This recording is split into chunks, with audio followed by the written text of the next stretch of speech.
Hello, everyone. Welcome to this week's episode of Catholic ReCon, testimonies from reverts and converts. I'm your host, Eddie Trask. Please subscribe and please share this channel with others. This week's guest is Seraphina Wyman. Seraphina, welcome to the program, first of all. Thank you, Eddie. Appreciate it. Seraphina, I heard about through a good friend, Gordon Crow, who had been on the program maybe 9 months ago. I don't know. He'd been on a while ago, and I appreciate a number of people that are looking out for stories, genuine stories of faith. And so Gordon mentioned Seraphina to me, and I'm so privileged to have her here. Seraphina, how did your faith journey begin?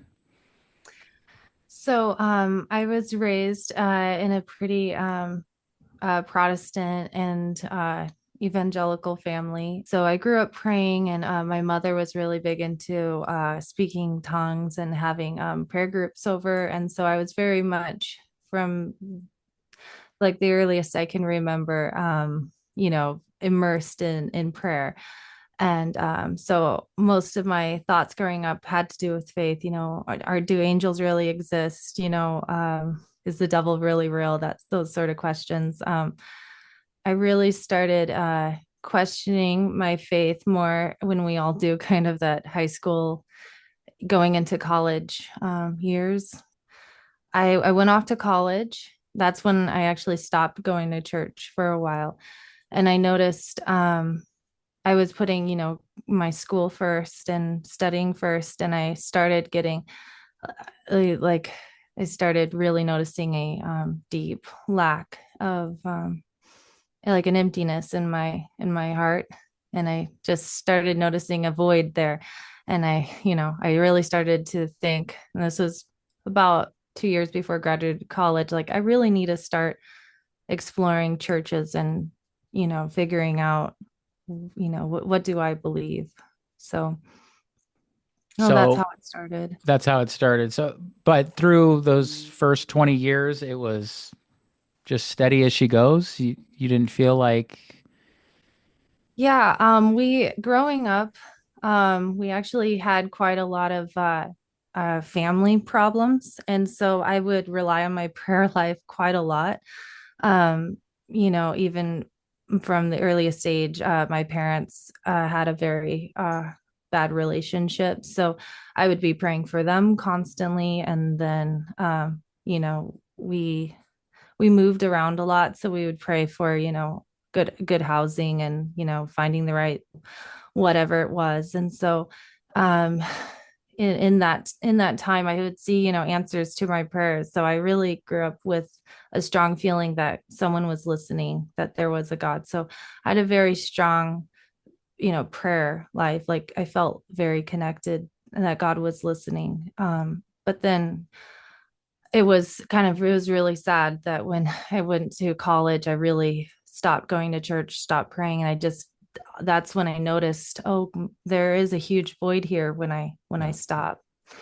And what was kind of interesting before I even started thinking about becoming Catholic, it's the Gregorian chants. Actually, I started listening to those to help me study. And for some reason, I could really study very well to Gregorian chants. And so I guess that was my first little taste of like being Catholic, but did you know? You strange. just kind of typed I, in relaxing music or yeah, study music, things like yeah, I that. didn't Yeah, really, I mean, it was kind of obvious that it was associated with being Catholic, but I didn't, I really didn't know much about it, or I didn't really think about it that much. It was just, oh, this is really relaxing. Oh, who does Gregorian chants? Oh, I guess that's kind of Catholic. that's great. Yeah. So, where did you, as you started to explore, do you remember only thinking of other Protestant flavors initially? How did that I work? am well, so I should say my grandma is Catholic, and my mother was Catholic until she went to college, and then met my dad, and they became Baptists first. So my grandma actually was probably one of the big influences. I was actually baptized Catholic. So I didn't really know that until I really wanted to become Catholic. And then I found out I was baptized and I was like, oh, well, the priest that told me was like, oh, well, you're welcome. You are Catholic, actually. I was like, oh, well, I kind of still want to become it. But so when I was searching, um, I kind of had a sense of Protestant versus Catholic were my options. And since we were evangelical when I was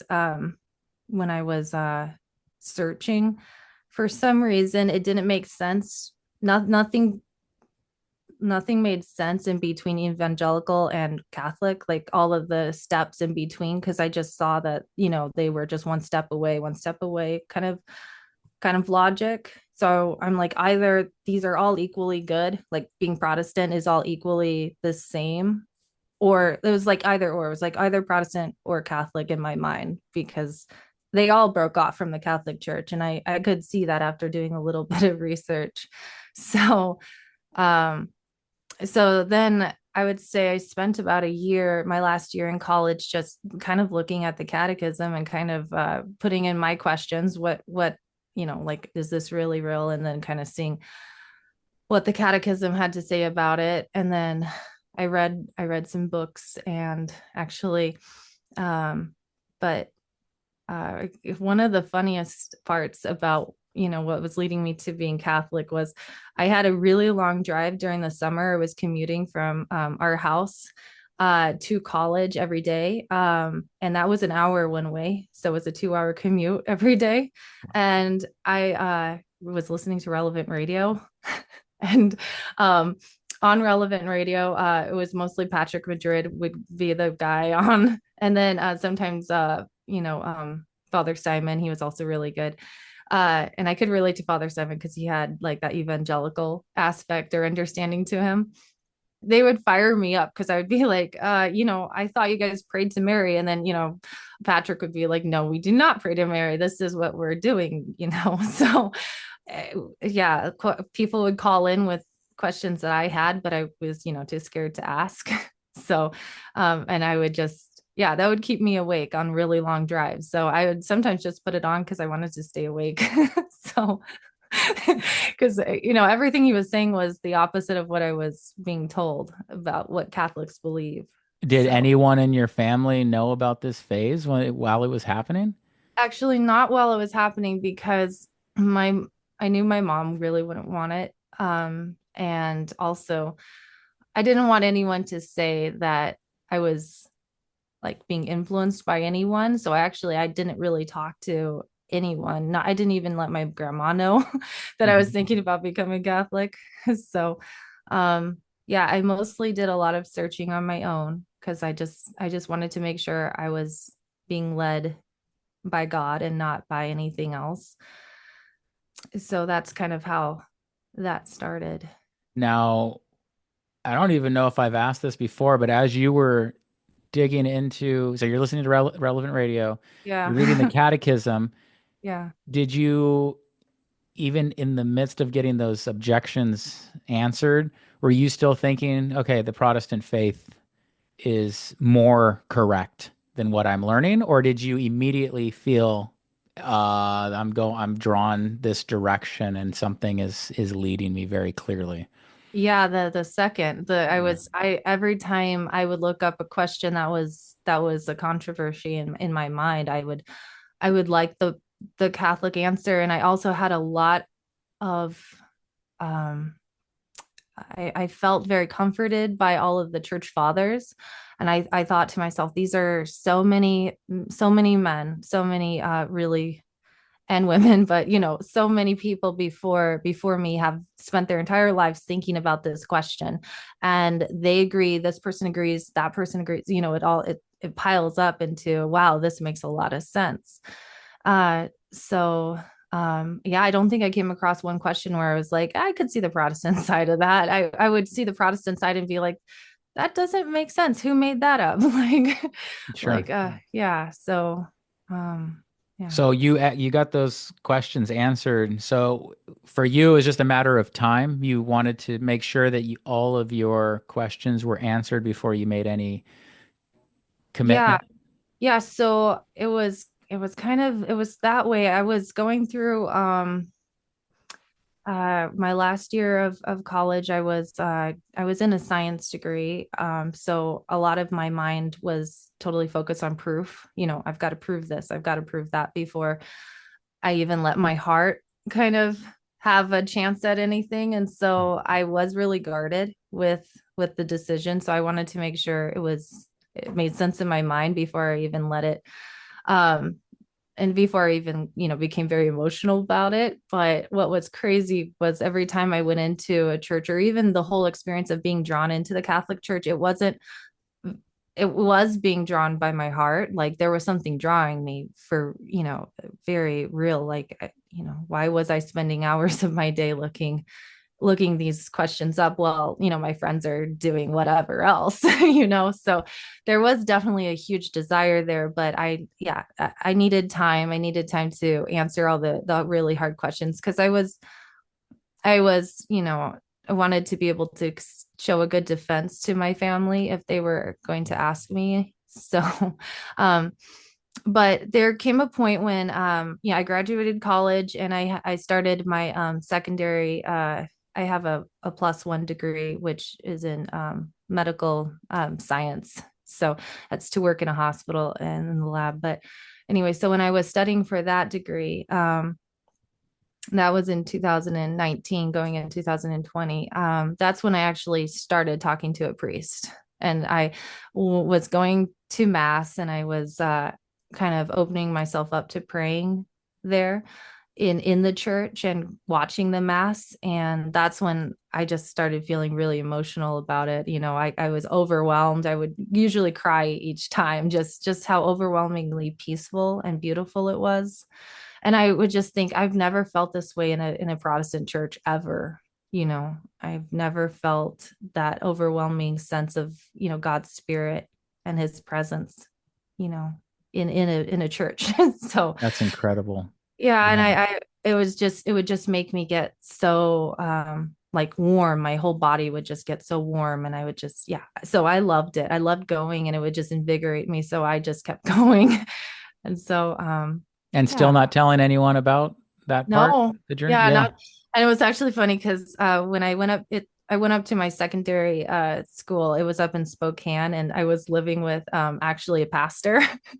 It was a friend of a family's, so of our family. So it was cheap rent, but I was living with a Protestant pastor at the time. So I also I started slowly telling them that I was going to mass, or hey, I'm checking out the Catholic Church. And uh so that was interesting, and he was very respectful and very, very kind about it, so there wasn't any conflict there. But I thought that was that was funny.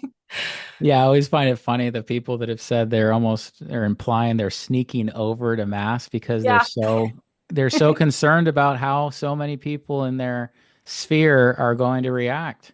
Yeah, it is funny. And a couple more things come to mind. During the time I was not considering becoming Catholic, I had just known two different couples that were, very kind, very good couples that did become Catholic. And I just kind of registered. And that was when I was in, I think, high school.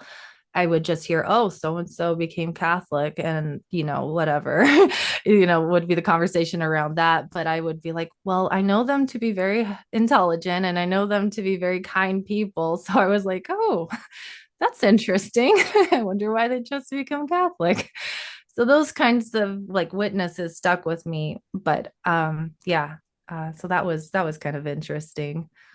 So you're now you're in mass or you're observing the mass, you're Yeah. praying inside the church. Was there a moment? I mean, and obviously you're talking to the priest as well. What was it that finally led you to say, I'm going to join.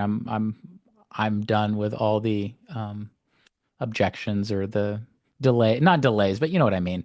Yeah. Yeah. Yeah. Well, so there was a day where I went to mass, and I really prayed this one prayer, and I said, Lord, and I think I had been praying this a couple of days beforehand, but I said, I need a sign. I know you're a God that can give me signs, I know you have that power. And I said, I really want to have some sort of a sign, because I really felt that choosing to become Catholic would change the rest of my life. So it was a huge decision. I said, this is gonna make me decide like who I'm marry, and everything forward will be different. For me, it really felt huge. So um yeah, so I prayed for a sign, and then I went up, for a blessing. And when I went up for a blessing, I he placed his hand, actually, like kind of didn't touch my heart, but just kind of like over my heart. And I really felt this huge heat, like just hot. It just got really hot there. And it actually, I left, and I went home, and it actually stayed warm. Like it really, like to me, it felt it. I don't know. I didn't have anyone else feel it, but for me, I felt this like heat over my heart for like a couple of hours, and I just was getting so excited because I really took that as my sign. I was like, okay, that's enough. I can do this.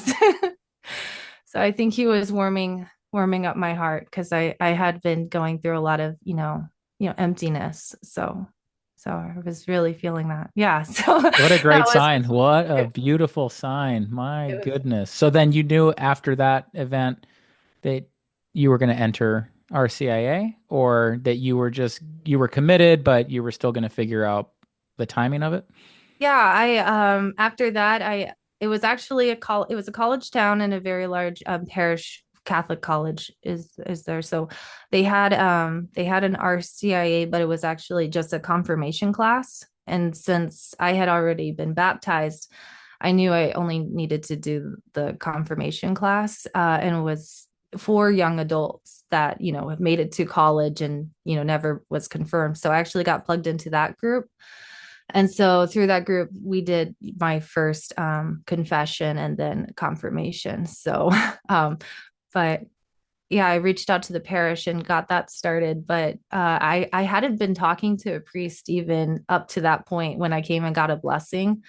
Just I don't know why I was just so intimidated by the priest. So I really still wasn't even talking to a priest at that point. So I only really started to talk to priests and then the leader of the group once I got into the confirmation group.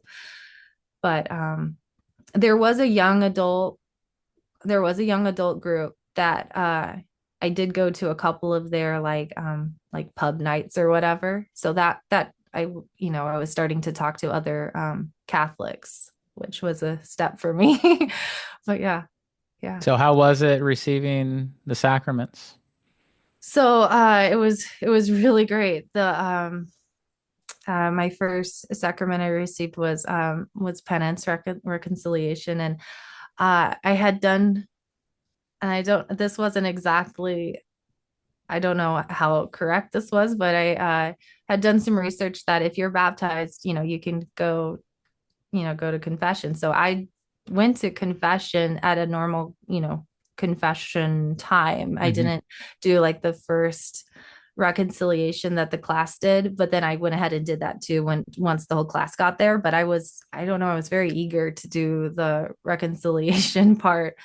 Uh, and so I went up to the priest and I told him, this is actually my first confession. And he was like kind of shocked. He was like, oh, he said, this is a great honor. And so I remember that, to this day, but I was very eager to get started. And honestly, even though reconciliation is kind of nerve wracking and is very scary, especially the first time, uh, it is kind of one of my favorites sacraments, because as a Protestant, we didn't have that. We didn't have a way to hear God's, forgiveness in a human voice, and also the ability to come to terms with your own sins and spell them out and actually take, responsibility for Yeah. them and confess them is very powerful in the healing process for me, at least, to forget them or move on, instead of dwelling on them. So Yeah. I That's great. How really about do you remember first experience with the Holy Eucharist? Do you feel like you fully understood everything related to the Mass by then, related to liturgy of the Eucharist?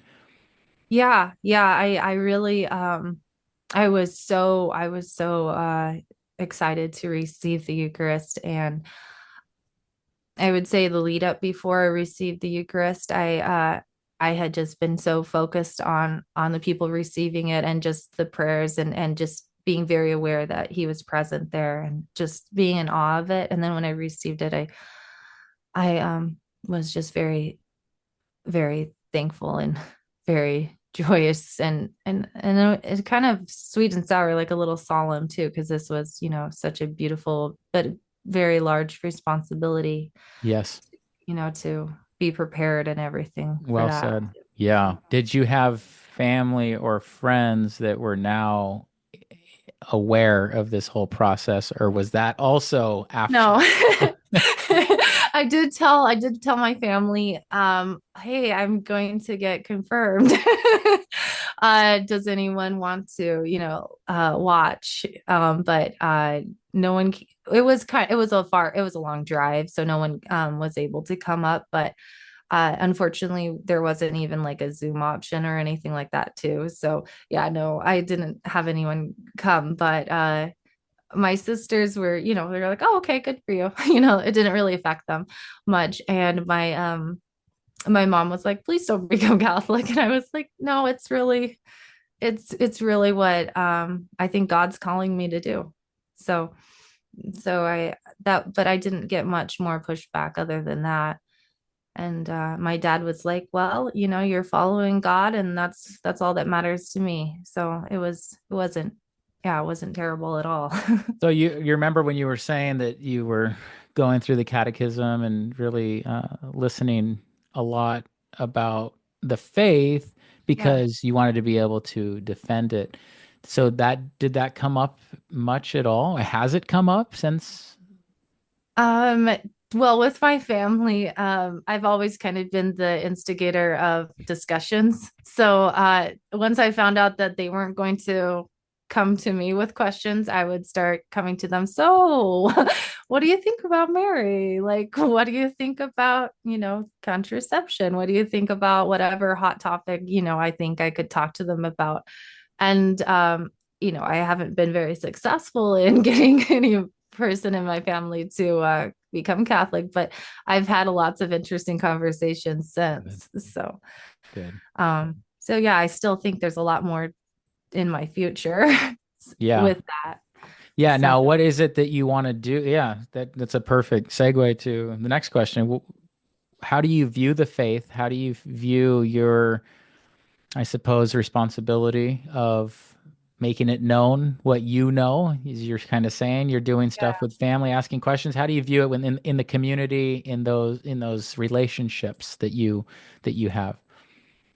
yeah, I really hope that my perspective of, being Protestant, and, doing my research, and also being pulled into the Catholic Church, would I really hope that perspective gives me some insight into, other people who are Protestant and going through the same kind of questions, or thinking about, does this really feel real? Like the Protestant um atmosphere sometimes you can question, like, does this really make sense? And I hope that when people come into my life that express that, I really do hope I could, witness to them and talk about the Catholic Church, and why it made sense to me.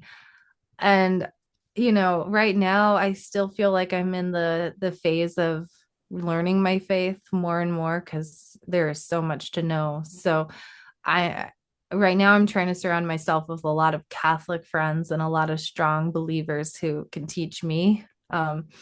But yeah, I still love to have conversations with my family, at least at the Yeah. moment.